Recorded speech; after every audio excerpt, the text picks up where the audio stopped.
সীতা গো, সর্বনাশ হয়ে গেছে সীতা। আরে কি হয়েছে গো বাবা? তুমি কিসের সর্বনাশের কথা বলছো?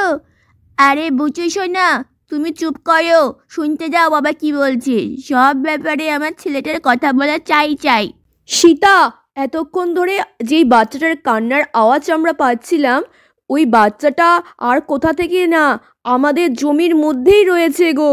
আমার দেখে এত কেমন লাগছে, একদম ছোট্ট সদ্যজাত শিশু। হায় হায়, এ তুমি কি বলছো কৃষ্ণা? হ্যাঁ গো, আমি ঠিকই বলছি। শ্যামদা এক্ষুনি বাচ্চাটাকে ঝুড়ি করে নিয়ে আসছে। হ্যাঁ, ছোট বাচ্চা, আর মানে আমাদের জমিতেই ছিল? হ্যাঁ গো সীতা, না হয় কি বলছি বলো, আমার না কেমন লাগছে, কার বাচ্চা কিছুই বুঝতে পারছি না। ইয়ে ছোট্ট ভাই না বোনু গো বাবা? ও বাবা বাবা, ছোট্ট ভাই না বোনু? ও বুঝেছো না, তুমি চুপ করো তো। কার বাচ্চা কিচ্ছু বুঝতে পারছি না, তার উপর আমাদের জমিতে রয়েছে, আর তুমি ভাই না বোনু বলে বায়না করছো? চুপ করো। ওই তো পুচির বাবা ঝুড়ি করে নিয়ে আসছে বাচ্চাটাকে। এই দেখো সীতা, এই দেখো রাধা, এই দেখো এই বাচ্চাটা। আহারে, বাচ্চাটার মুখটা কত মায়াবী, যেন দেখেই আমি মায়ায় জড়িয়ে গেলাম। হ্যাঁ গো সীতা, আমারও ঠিক সেরকমই অবস্থা হলো, কিন্তু এটা একটা কন্যা সন্তান।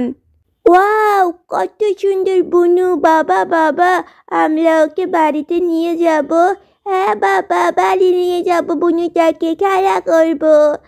এ মা, এই আমিও তো ভাবছি, আমারও তো ইচ্ছা করছে এই ছোট্ট বুনুটাকে বাড়ি নিয়ে যেতে। চিঙ্কি সোনা, বলতে শোনা, আর বুচু পুচি, তোমরা একটু চুপ করে বসো তো, ভাল লাগছে না কিন্তু। শোনো, সবাই একটা কথা বলছি, মন দিয়ে শোনো।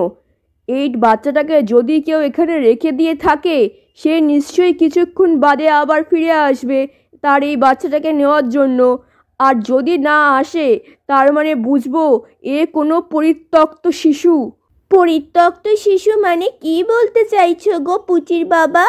পরিত্যক্ত শিশু মানে এই শিশুটা কন্যা বলে কেউ একে এখানে ফেলে রেখে দিয়ে গেছে।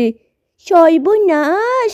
সত্যি, মানুষ কতটা নিশ্চয় হতে পারে। আমার তো বাচ্চাটাকে দেখে খুব খারাপ লাগছে গো পুচির বাবা। আরে সীতা, তুমি একটু শান্ত হও, এটা তো আমার অনুমান। ঠিক আছে, আমরা এখানে 30 মিনিট অপেক্ষা করি, তাহলেই বুঝতে পারবো কেউ এলে ওকে নিয়ে যাবে। আর যদি সে না আসে, তার মানে সত্যিই ওকে এখানে কেউ ফেলে রেখে দিয়ে গেছে। ওই বাচ্চাটা তার মানে কেউই নেই, তাহলে আমরা এই বাচ্চাটাকে বাড়ি নিয়ে যাব। ওকে এইভাবে এখানে আমরা ফেলে রাখবো না, একটা শিশুর প্রাণ বলে কথা। এখন আবার কে ফোন করলো? যাই দেখি কে ফোন করেছে। হ্যালো হ্যালো, কে বলছেন? ও, চিঙ্কির মা। হ্যাঁ হ্যাঁ, বলুন বলুন। না না, চিঙ্কি আমাদের সাথেই আছে, আমাদের জমিতে ঘুরতে এসছে তো, ওই বুচু পুচির সাথে একটু মজা টজা করছে এই আর কি। ও, চিঙ্কির খাওয়ার সময় হয়ে গেছে। আচ্ছা, আর বুলটির মাও আসতে বলছে বুলটিকে? ও আচ্ছা, ঠিক আছে ঠিক আছে, আপনারা কোনো চিন্তা করবেন না। তাহলে আমি আমার ভাই কৃষ্ণাকে দিয়ে বুলটি আর চিঙ্কিকে বাড়িতে পাঠিয়ে দিচ্ছি, ঠিক আছে? কোনো দুশ্চিন্তা করবেন না, ওরা আমাদের সাথেই আছে, ভালো আছে। আচ্ছা ঠিক আছে ঠিক আছে, রাখছি তাহলে। হ্যাঁ হ্যাঁ হ্যাঁ হ্যাঁ। না না, আমরা এখন যাব না বাড়িতে। আরে চিঙ্কি বলতে এরকম করো না, তোমাদের বাড়ির লোকজন কিন্তু তোমাদের জন্য অপেক্ষা করছে। না না, এই বুনোটাকে ফেলে যাব না আমরা। না না, যাবই না। আরে চিঙ্কি শোনা, এমন করো না চিঙ্কি বুলটি। শোনো শোনো, তাহলে একটা কথা বলি, আমরা এখানে আবার একদিন আসবো, অনেক মজা করব, পিকনিক করব, খাওয়া দাওয়া হবে, ডান্স হবে। তাহলে তোমরা খুশি তো? সত্যি বলছো? আমরা পিকনিক করব এখানে? হ্যাঁ চিঙ্কি বুলটি, যাও যাও যাও, এখন তোমরা বাড়িতে যাও, ঠিক আছে? এই কৃষ্ণা আঙ্কেল তোমাদের বাড়িতে পৌঁছে দেবে। বুঝু পুচি টাটা, আর ছোট্ট বুনু উম্মা উম্মা, চলো আমরা বাড়ি যাচ্ছি। হ্যাঁ রে, টাটা বুঝু পুচি। বন্ধুরা, এই বলে তো কৃষ্ণার সাথে আমাদের চিঙ্কি বুলটি বাড়ি চলে যায়।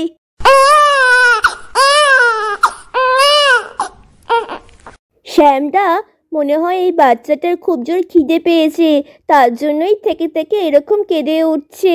কি করা যায় বলো তো? সীতা, এখনই এই বাচ্চাটাকে নিয়ে এত উত্তেজিত হওয়াটা ঠিক না। আমরা এখানে 30 মিনিট না হয় অপেক্ষাই করি, দেখি না ওর বাড়ির কেউ আসে কি না।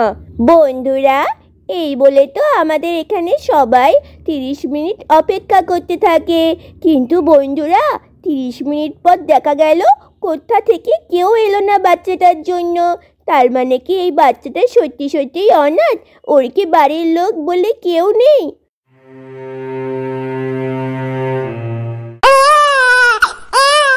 না গো পুচির বাবা, আমরা আর এক মুহূর্ত অপেক্ষা করব না। এই ছোট্ট শিশুটার সব দায়িত্ব আজ থেকে আমরাই নেব।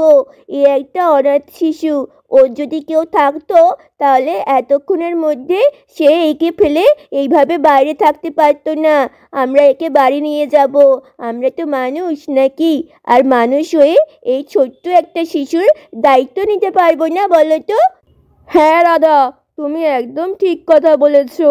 আমরা তো মানুষ, আমাদের তো দয়া মায়া মমতা এইগুলো থাকবেই বলো। আচ্ছা সীতা, রাধা, তোমরা এখানে বসো। আমি এক্ষুনি এই ছোট্ট শিশুর জন্য মালতীর কাছ থেকে দুধ নিয়ে আসছি, ঠিক আছে?